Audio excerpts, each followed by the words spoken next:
আজকে প্রবাসীদের জন্য একটা আনন্দের বার্তা দিয়েছেন আইন উপদেষ্টা আসিফ নজরুল। তিনি বলেছেন, বিমানবন্দরে ভিআইপি সার্ভিস পাবেন প্রবাসীরা।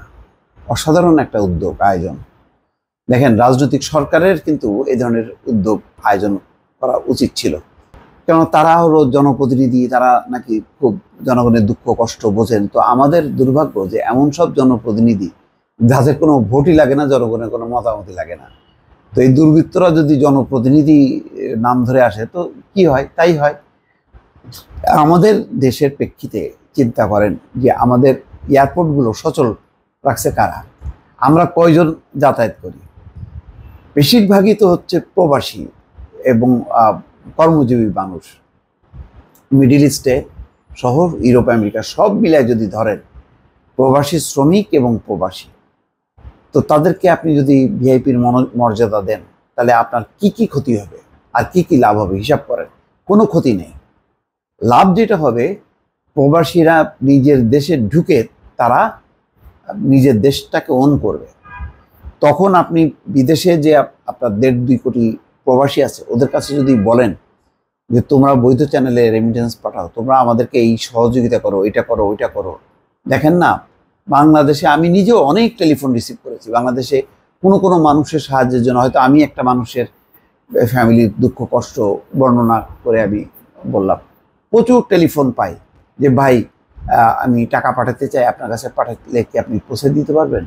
আমি তো বলি, ভাই আমার পক্ষে সম্ভব না, আপনি ওই ফ্যামিলির সঙ্গে যোগাযোগ করেন ওদের। এভাবে আমি অনেককে নম্বর দিয়েছি। তাহলে বোঝেন সেটা। আর এইভাবে আপনি যদি মর্যাদা চালু করেন, তো ও তো একটা টাকাও আর হুন্ডিতে পাঠাবে না, সাথে সাথে ব্যাংকিং চ্যানেলে পাঠাবে। তাহলে আপনার লাভ হলো না, ক্ষতি হলো?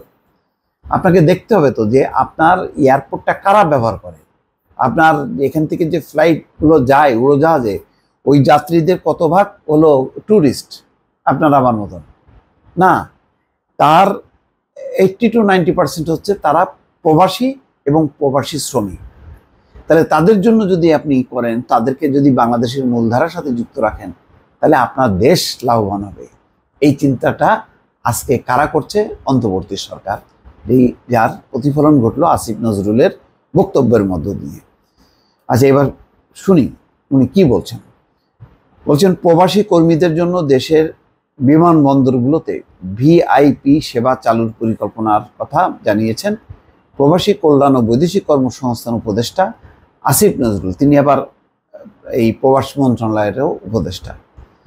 মঙ্গলবার দুপুরে রাজধানীর প্রবাসী কল্যাণ ও বৈদেশিক কর্মসংস্থান মন্ত্রণালয়ের সভাকক্ষে সমসাময়িক বিষয়ে এক ব্রিফিংয়ে তিনি এই কথা বলেন।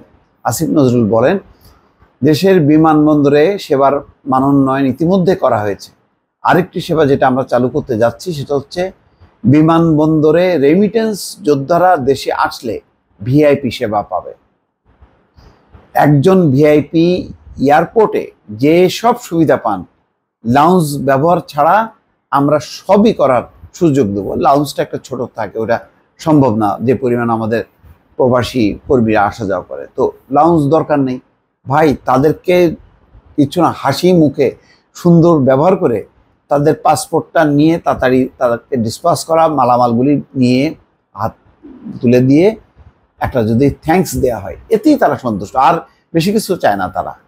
প্রবাসী কল্যাণ উপদেষ্টা বলছেন, একজন ভিআইপি যখন এয়ারপোর্টে যান তখন তার লাগেজ নিয়ে একজন সঙ্গে থাকেন, চেক ইন করার সময় সঙ্গে থাকেন একজন, ইমিগ্রেশন করার সময় পাশে থাকেন একজন।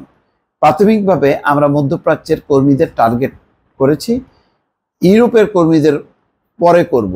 প্রথম স্তরে মধ্যপ্রাচ্যে যাওয়া এবং ফেরত আসা একজন কর্মী ভিআইপি ট্রিটমেন্ট পাবেন।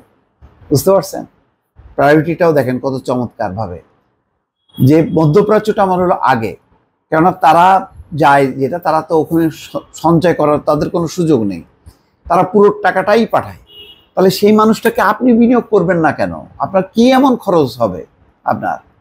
আপনার যদি খরচও হয় হোক, আপনি তো তার থেকে তো আরো ভালো রিটার্ন পাচ্ছেন। প্রবাসী কর্মীদের জন্য ভবিষ্যতে বিমানবন্দরে লাউঞ্জ ব্যবহারের সুযোগ তৈরি করা হবে জানিয়ে তিনি বলেন, লাউঞ্জ ব্যবহার করতে দেওয়ার বিষয়ে আমরা পরে চিন্তা করছি, এটা অনেক পরের কাজ। আগামী দুই সপ্তাহ থেকে 1 মাসের মধ্যে আমরা যেটা করব, বিমানবন্দরে যাওয়ার পর একজন কর্মীর যে অসহায় অবস্থা তৈরি হয় সেটা আমরা দূর করব। গুড।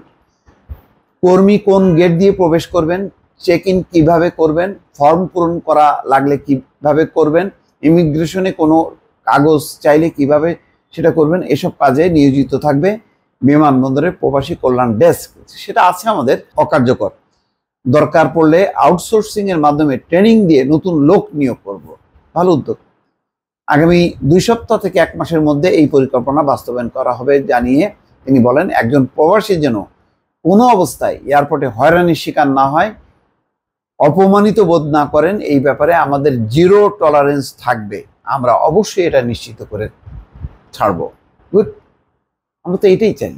এটাই তো আমি আমার সাংবাদিকতার জীবনে একটা বড় অংশ প্রবাসী মুখ করতাম বাংলা ভিশনে। এই প্রতিনিয়ত এয়ারপোর্টে প্রবাসীদের হয়রানি, অমর্যাদা, এই সমস্ত বিষয়গুলো নিয়ে আলোচনা করতাম। আজকে দেখেন সেই রাজনৈতিক সরকার খুব আজকে যেভাবে অন্তর্বর্তী সরকারের একজন উপদেষ্টা বলছেন, এইভাবে কোনো রাজনৈতিক সরকারের কোনো মন্ত্রী এইভাবে বলেনি বা এটা কোনো কার্যকর করেনি। এখন আশা করি আমরা এই কার্যকরের অবস্থাটা আমরা দেখতে পাবো। ভালো থাকবেন। আল্লাহ হাফেজ।